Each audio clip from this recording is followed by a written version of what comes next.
This is Karen with newclevelandradio.net, and it is time for the Intentionality Gurus. Now, some of you have been writing in asking what happened to the Intentionality Gurus. We have not recorded in a couple of months, and I think we may get some background of that in today's segment. But I want you to know that it was not intentional to drop the podcast. So today, according to Candace, we're going to talk about fall down 3 times, get up 4. So take it away, Candace, and welcome back. Well, thank you for the irony of not intentionally not doing the podcast. So I was explaining to Karen shortly before we got online that I had a series of tech disruptions and other things that happened. You know, there was the power outage in August, and it was just led to a series of roughly 6 weeks and more of technology disruptions. And I didn't have internet. I was out of town, and I brought my computer so I could operate from that location, but there was no internet. And there was very little cell service. I had to drive 20 miles to get cell service, and it never occurred to me to have to check for those things. And then the motherboard on my computer died. Then the computer was only 4 or 5 months old, and they were out of stock. This is Dell, out of stock with a motherboard, where this is the company that builds your computers to order. Like, how could you not have this motherboard in place? They promised they could have it within 24 hours, 48 hours, and they didn't have it for several weeks. And it just went on and on and on. So I'll spare everybody that, except that the other end of the disruptions was the major power outage y'all had. I was still out of town. I was just coming back. And of course, there was all this tree debris, and my backyard looked like somebody had chopped down some trees and just left everything there. And there was some damage to the house, which just prolonged all of the disruptions. So what did I learn from this? I've been very intentional about learning all of these skills and so on. And what I learned from it is, you fall down 3 times, 6 times, 10 times, whatever it happens to be. And all you have to do is get up one more time. And if you don't, then you've conceded to the obstacles, the disruptions. Right. And Angela Duckworth talks about this in her book called Grit. And we've talked about it before, that if we, there are some super perseverers. And, I'm not a super perseverer. I think I'm a pretty good perseverer. But I was able to get through every single obstacle with reasonable equanimity, balance and calm. Otherwise, that would have just made things even worse. And we had people that were, challenged by us not being on demand and being able to return calls and so on. But what Angela talks about is there's 4 things that contribute to grit. So there is that we love what we do. So we persevere because it's kind of our overarching compass point, or the thing that calls us forward. So she calls that interest. And so, in your life, Karen, what is the thing that calls you forward? It could be family, it could be work, it could be, a combination of these things, but you'll get up the 5th time, the 6th time, the 7th time, whatever, because of that. What might that be? And it's usually, for me, either coaching or doing a podcast, because I know I'm going to learn something from that, and that's going to make me stronger. So, when I go through something tough, that's usually where my brain goes. I got to get up. I got to go do this right now. Exactly. So the next element she talks about is practice. And she uses the term deliberate practice. So it isn't just, I'm going to go through the motions here and so on, but is to know that you're going to show up every day. So a lot of people could think of piano lessons when they were kids. You just put in the time, whether you loved it or not. Right. It helps to love it. But if you have something that you love what you're doing and you put in the time, it may take a while to get back to it. It doesn't mean you're going to necessarily do it every day, but you're going to be thinking about it every day or somehow engaged on some level, even if it's just internally. And then the next is its purpose, so that on some level, it's not just important for you, but for others, things that you might share and so on. So where do practice and purpose show up for you? Well, purpose for me is it's a constant reminder that I want to feel good. And so I have to, you know, keep working towards it. It's not something that I can just wake up to every morning and say, oh, hey, I feel terrific. It's, I got to take the steps to get there. Okay, so just one foot in front of the other kind of Right. step. hmm And the last one is hope. All right. So she talks about this in terms of will rise to the occasion kind of hope that and just persevere, just as you said, the one step in front of the other. And so those together she calls psychological assets. And based on her research and interest, this has been the core of her determining that people who have grit are going to be those that are successful. So it isn't those with necessarily talent. God knows that I have maybe more interest than talent on a lot of things, but talent itself isn't going to make this happen. And so she talks about Tom Seaver in her book, and who is it? Michael Jordan. She doesn't necessarily mention him in the book, but he talks about all of the shots that he missed, and he gives the actual statistics, and he was relied upon to do the winning shot and lost several games as a result of not making the shot, but he persevered and he continued to practice. Kobe Bryant, he would get up at 4 a.m.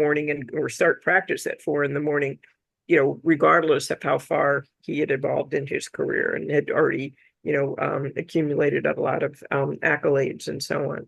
So, what are your thoughts in terms of that? It's interesting because for a good majority of my life, um, I had all these positive thoughts in my head, but I didn't put them together. So, like, it's, unlike Kobe and Michael, I didn't go out and practice it and say, okay, I've made a mistake. How do I get better? But it's only probably within the last 15 years that I look back at what I think are all those mistakes, and I'm now working on fixing them. And that goes through practice. It means, hey, if you don't do it the way you expect to do it, go back and do it again and keep going back and forth. And that was a message that I heard all weekend. I did online services for the Jewish high holidays, and that was the biggest message that came across this year is we just can't sit and wait for things to happen to us. We have to go out and make them happen. Mm-hmm. And it makes me feel even stronger because it's like you're not being given something, you're working for it. Yeah, and that's part of the gratification loop in terms of, we reward ourselves by a sense of accomplishment. And if we can celebrate it, then it's going to reinforce the idea that we'll reach again and again and again. And, that comes from some of the uh, BJ Fogg research, that it's the celebration that signals to the brain this is something to pay attention to and do again. Look for an opportunity to do it again, exactly as you described. What kind of mistakes were you thinking of when you mentioned mistakes in the past? So, one of the biggest mistakes that I made growing up was making assumptions of what other people were thinking Mm-hmm. based on either something I thought I saw in their facial expression Mhm. or something I thought I heard them say. And I carried it with me for years and years. It was like, well, I'm never going to have them as my friends, and I'm never going to have people like them as my friends, or whatever that situation was. And, now going back and looking at it, it's like, I don't know where those voices were, but I'm working against them. You know, I can have anybody as my friend if I work towards it. So you're catching yourself in the act of thinking in ways that didn't support you and turning it into something that um, can support you. Absolutely, absolutely. And what difference has that made for you? Um, I don't walk around feeling like I have a black cloud hanging over my head. Um, you know, Maybe today you do with the rain. well, yeah, today we do with the rain, but there is sun above those clouds. See, Uh-huh. Yeah, um, yeah. so I do know that, but it's it's such a difference. And we talked about this um, in a couple of our other sessions that I'm not carrying around this backpack all the time with all the Mhm, mhm. problems that either I created or maybe other people threw in there for me. I don't need to carry it around. Um, and sometimes, I will go back out and find them lying on the ground and look at them and try to analyze, what can I do differently so I never have to pick this up again. Mhm. Yeah, and the idea is that we, learn coping mechanisms when we're younger. I mean, it's called learning. Yep. And if something if I am a very shy person in many ways still. I'm an ambivert. I can rise to the occasion. I don't know how long I can sustain the occasion, to be more outgoing. And I will try to be gracious and do my part to, have people interact and that kind of a thing. But I need to go home then and recharge. It's not something that energizes me. It's work. And so anyway, the long and short of it is when I was much, much younger, I had such an opinion of myself that I wouldn't say hi to people because I thought they wouldn't want me to say hi to them. I mean, is that weird? Well, but you know what? I'm learning that that is so common amongst people. Uh-huh. We avoid that hello because we don't want the negative response. Right. And I was really a friendly and accepting person. So I don't feel I was being judgmental about them as much as I was about myself. So anyway, it finally occurred to me, well, maybe I'm coming across as a rude person because I'm not saying hello. It's like, duh. So, that would be an example of me looking back and, having my shyness impede me from just being a normal human being, not a little quirky kid.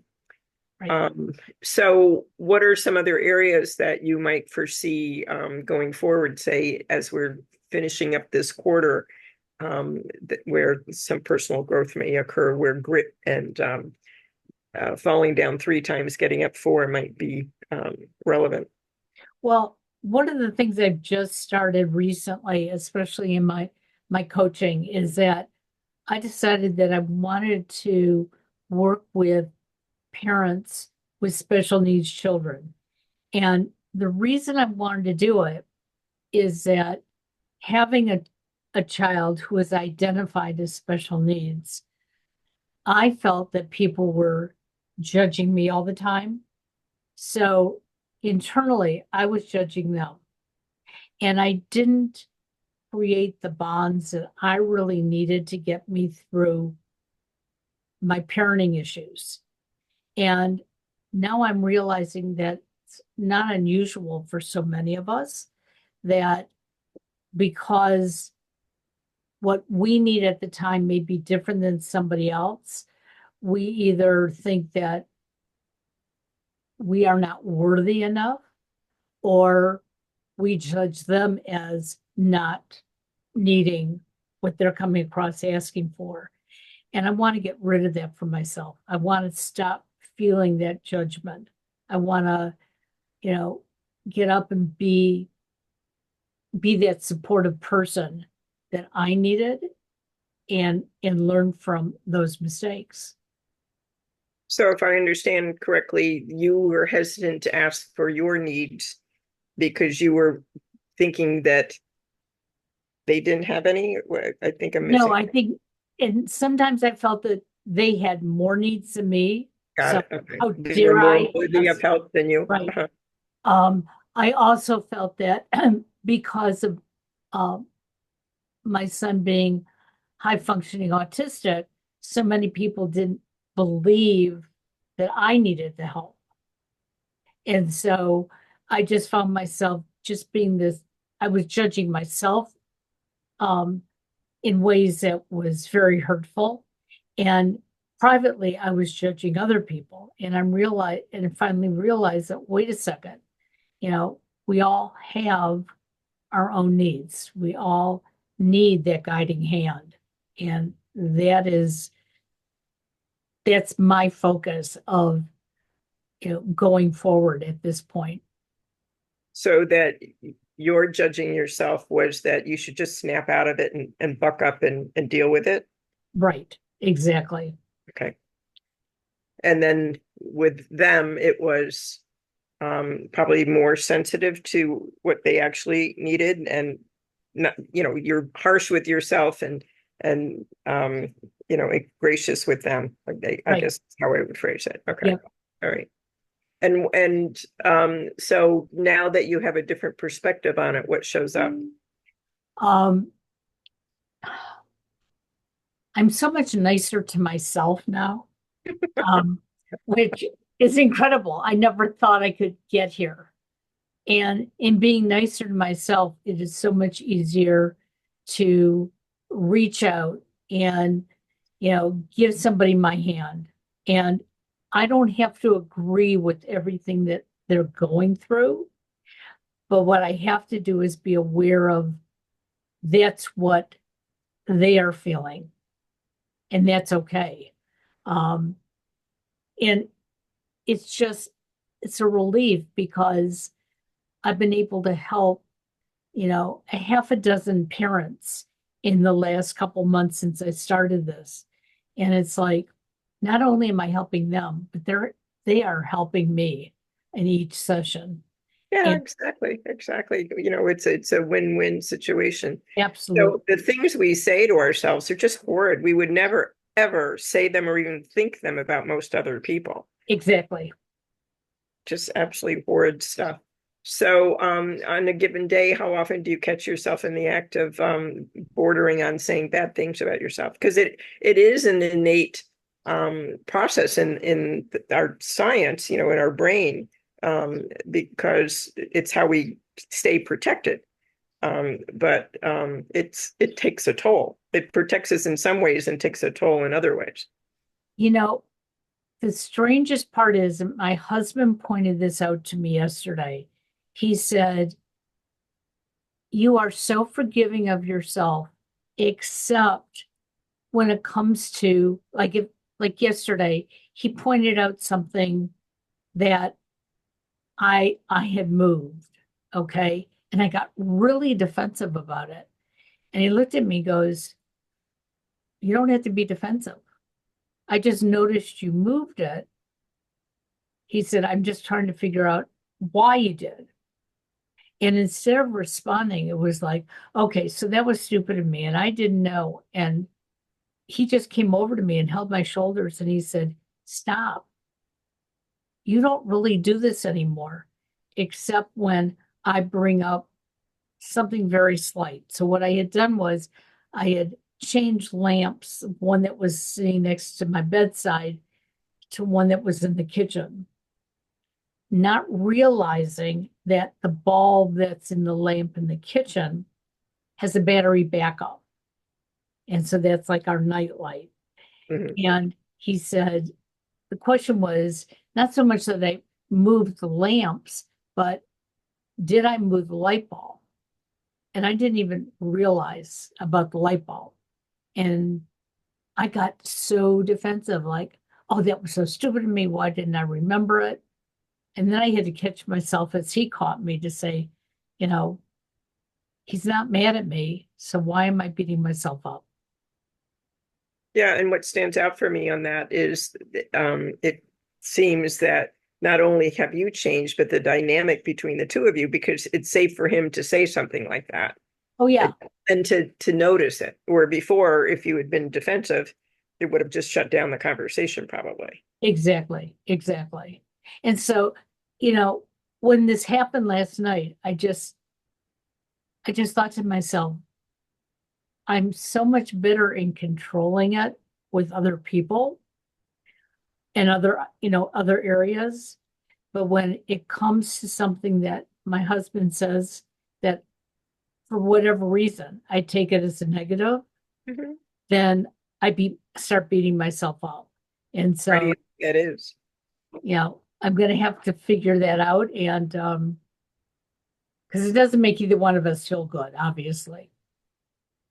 Well, and I think one of the hypotheses is that, we are our most vulnerable with our spouse and our immediate family. So, and they've seen the warts, they've seen the good days and the bad days, and they could basically say a lot of things that confront us with some of the things we're not proud of. And it would be so much nicer if we didn't have to be reminded of some of those things. Exactly. And some of them are, eager to share all of those little things and so on. So, thinking about grit and falling down and getting back up, what else shows up for you in terms of by the end of this year, this end of this quarter? I mean, it's shocking to me that we're at the end of this quarter. Uh, I mean, I well, feel like last quarter was like a total blackout in terms of all I needed was that little disruption to like, undermine like 5 or 6 different projects and so on. um, you know, it's funny because when you bring up the fact that we're in the last quarter of the year, uh, I didn't go through some of the traumas that you went through this past year, and especially the last quarter. But the last quarter really was a awakening for me. Um, I've been more intentional about constantly moving forward. And part of that was because in mid-July, I had another COVID vaccine, and it took me down for 3 days. In the 3 days that I could not get out of bed, and I struggled to get out of bed, I kept promising myself that as soon as I could get my feet on the ground and be steady, I was not I was not going to give into feeling ill. Now, I will say the vaccine has changed my whole metabolic um, system since that injection. So I have to fight against it every day because I don't have the energy that I had before, except when I persevere and get myself up, I can create the energy. Well, I'm glad you said that because I had my COVID booster shot or whatever they call them now, annual shot, and I had a similar thing, and I've never had that reaction. And I have to admit, in my family, we had a ethic that you don't get sick. All right, you don't sleep. If somebody calls you in the middle of the night and they ask, "Did I wake you, dear?" You're not Say supposed to no. say yes. That's exactly. Deny it. But getting sick was something that it was not. It was like a personal failing or something. And but I had a very similar reaction. My energy just really plummeted. I had to take several naps, and one time I went to take a nap, and it was 4 hours. But it's not like I wasn't getting sleep and so on. But it was right after the vaccine, and I thought, well, I never had those reactions. I don't understand that. So anyway. Yeah, it's in it. for sharing that, but it's also revealing to me that that was my mindset around it. So something that I have to pay attention to. Yeah. What I'm realizing is that, I love using the word intentional now because it makes me, snap out of, okay, yeah, I might be sitting here yawning. I may be feeling lethargic. I may not be feeling, um, I may be headachy, but I have found the tools to get me through it. And so I keep going back to them and saying, okay, you know, do you want to give into this, or do you want to just persevere, Mhm. create the energy, and then give yourself that time at another time to relax or whatever you need to do to regenerate. Or like me, taking a nap, that was always a no-no during the day. And, Yep. much less at night, not being caught sleeping. So taking a nap during the day, but if that's what it took, that's what it took. Yeah, exactly. Good deal. So, all right. So, I think we got back up. We're doing the podcast, and thank you for um, holding the fort for me. I appreciate that. And that's what I have to say about grit and perseverance and moving forward. Very good. Well, again, welcome back. And this will be uploaded for all of our listeners to hear. And just have a great day today. You too. Take care. Bye Bye. bye.